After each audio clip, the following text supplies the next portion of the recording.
کسی نے مجھ سے ہاتھ ملایا تھا اور مجھے اپنے جوان اور بھرپور ہونے کا احساس ہوا۔ اس کے بعد وہ چلا گیا اور میں اپنے کام نپٹانے میں مصروف ہو گئی۔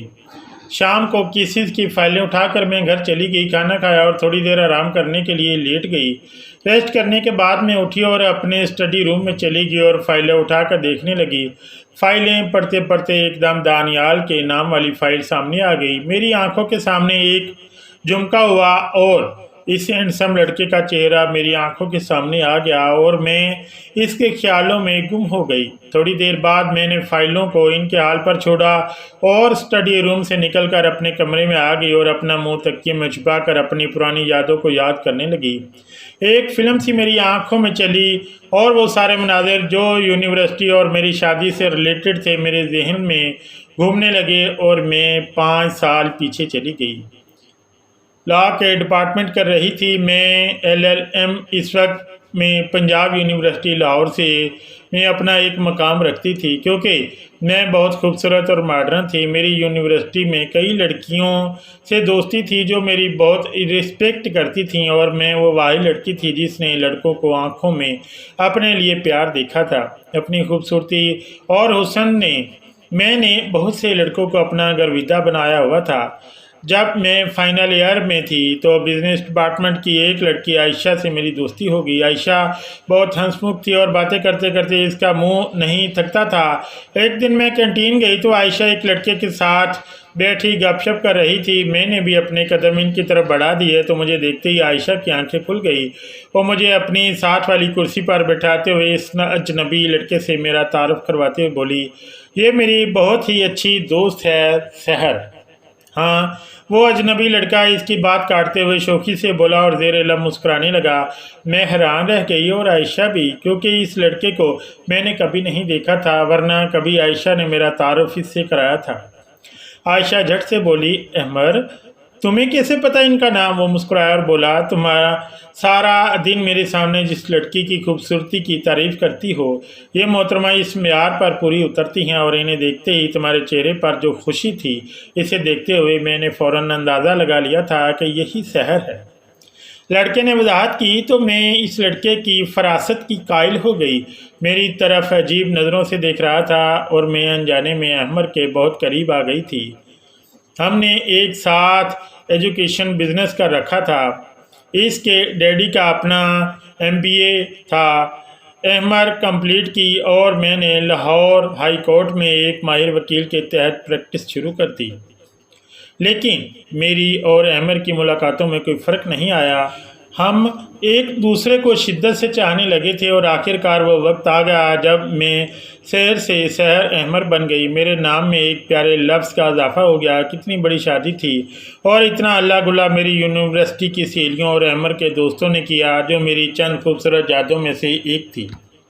ایک لڑکی کی زندگی میں اس کی شادی کے لمحات تو سب سے خوبصورت ہوتے ہیں جب وہ رخصت ہو کر پیا کے گھر سدھار جاتی ہے۔ خیر وہ لمحہ آ گیا جب میں احمر کے کمرے میں صرف اس کے لیے سجی سنوری بیٹھی اس کا انتظار کر رہی تھی۔ کافی دیر بعد وہ کمرے میں داخل ہوا اور میں نے جلدی سے چہرہ چھپا لیا اور سیدھی ہو کر بیٹھ گئی۔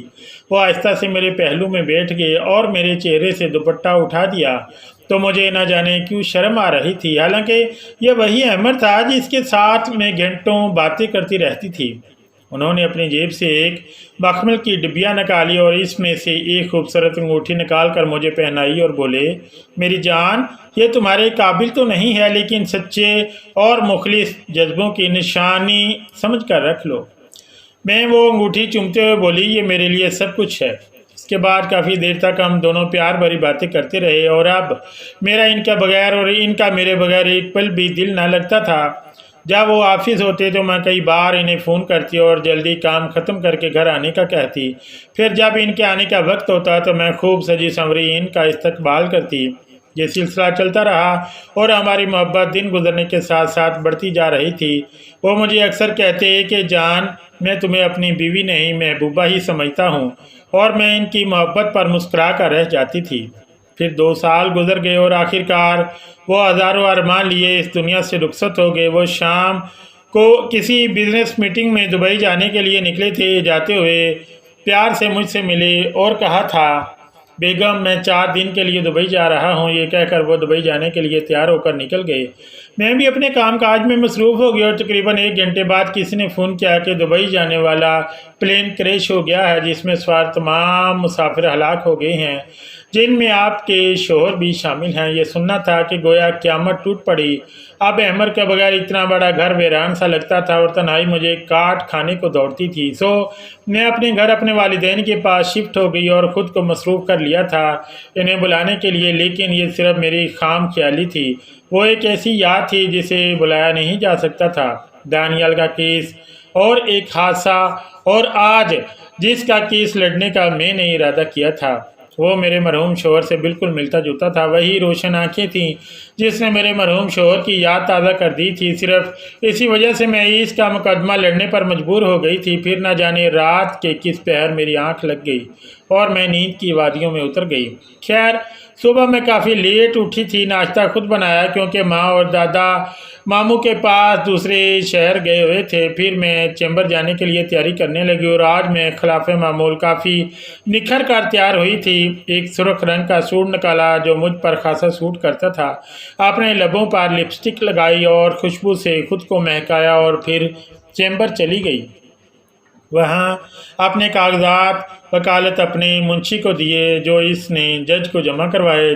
چند دوسرے چھوٹے چھوٹے کاموں سے میں فارغ ہو کر اپنا سر کرسی پر رکھا اور اپنی آنکھیں موند لی اور دانیال کے بارے میں سوچنے لگی۔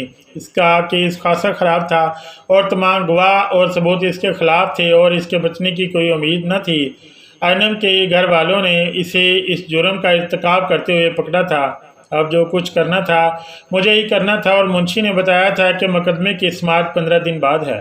میں یہ سب سوچ ہی رہی تھی کہ دستک کی آواز سنائی دی تو میں نے اپنی آنکھیں کھولیں اور کمن کہا آنے والے وجود کو دیکھ کر میں بے اختیار میں مچل اٹھی۔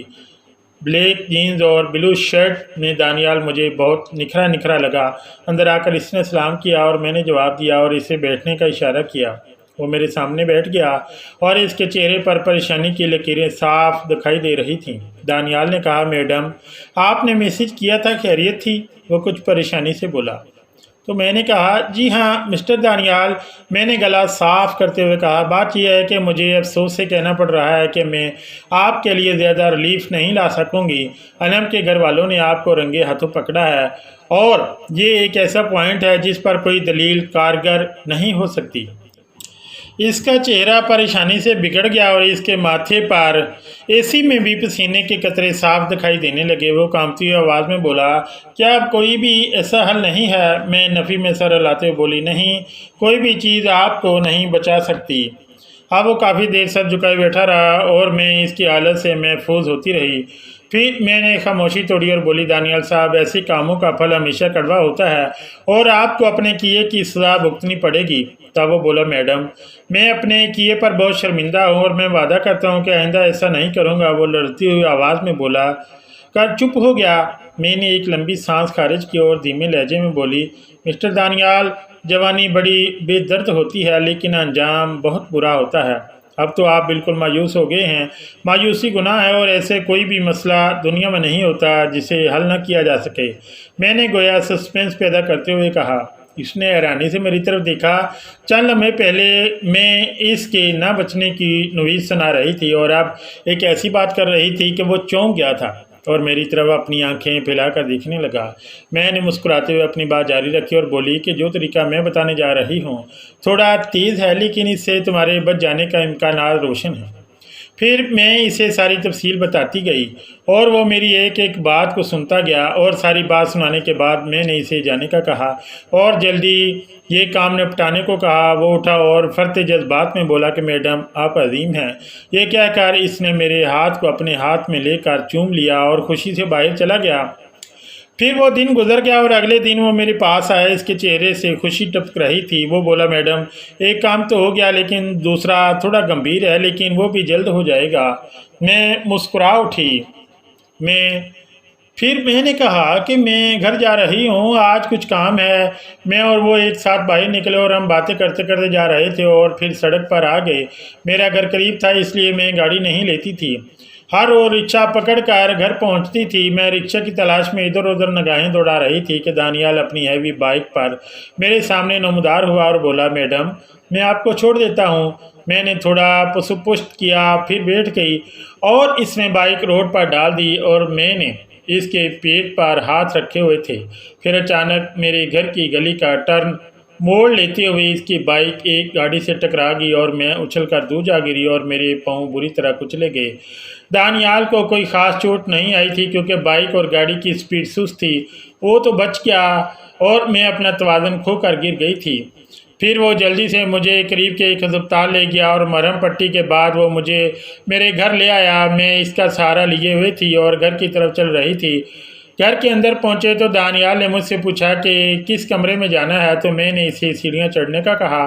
پھر اسے گائیڈ کرتے ہوئے اپنے کمرے میں لے گئی۔ وہ مجھے میرے کمرے میں لے آیا اور میرے بستر پر مجھے آہستگی سے بٹھا دیا اور وہ میرے سامنے کرسی پر بیٹھ گیا اور تھوڑا شرمسار ہو کر بولا، مجھے معاف کر دیجئے کہ میں آپ کو صحیح سلامت گھر نہ پہنچا سکا اور میری غلطی نے آپ کو اس اسٹیج پر پہنچا دیا۔ میں بولی، آپ کا دھیان کہاں تھا؟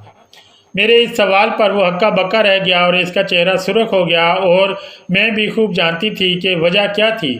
اب جبکہ اتنے سخت لہجے میں نے جو سوال پوچھا تھا اس کا وہ کیا جواب دیتا، لیکن اس کا جواب اس کی آنکھوں میں صاف صاف دکھائی دے سکتا تھا۔ وہ خاموش نظروں سے میری طرف دیکھ رہا تھا تو میں ایک دم کھلکھلا کر ہنس پڑی اور وہ شاید یہ سمجھ رہا تھا کہ چوٹ نے میرے دماغ پر اثر کیا ہے، تبھی تو میں پاگلوں کی طرح ہنسنا شروع ہو گئی ہوں۔ اور وہ بغور میری حرکات دیکھ رہا تھا۔ میں تھوڑی دیر ہنسی اور پھر خاموش ہو کر اس کی طرف قاتل نظروں سے دیکھنے لگی۔ اس نے چند لمحوں میری آنکھوں میں دیکھا اور پھر اپنی نظریں جھکا لی۔ میں نے کہا، دانیال ادھر آ۔ تو اس نے ایک دم میری طرف دیکھا اور کرسی سے اٹھا۔ پھر میں نے کچھ منہ سے نہ کہا اور اپنی انگلی کو ہلاتے ہوئے اسے اپنے پاس بلانے لگی۔ وہ آہستگی سے اٹھا اور آہستہ آہستہ چل کر میرے پاس آیا اور بیٹھ گیا۔ اس خاموش رات میں شہر کے ایک اشارے پر دانیال اس کے بالکل قریب آ کر بیٹھ چکا تھا۔ ایک طرف پیشہ ورانہ اخلاقات تھے اور دوسری طرف دل میں جاگتے ہوئے پرانے جذبات۔ اب یہ قربت ان کی زندگیوں کو کس سمت لے جائے گی؟ کیا شہر دانیال کو بچا پائے گی یا خود اس کی محبت کی گرفت میں آ جائے گی؟ اپنی رائے کا اظہار کمنٹ میں ضرور کیجیے گا اور اگلی قسط کا انتظار کریں۔ شکریہ، اللہ حافظ۔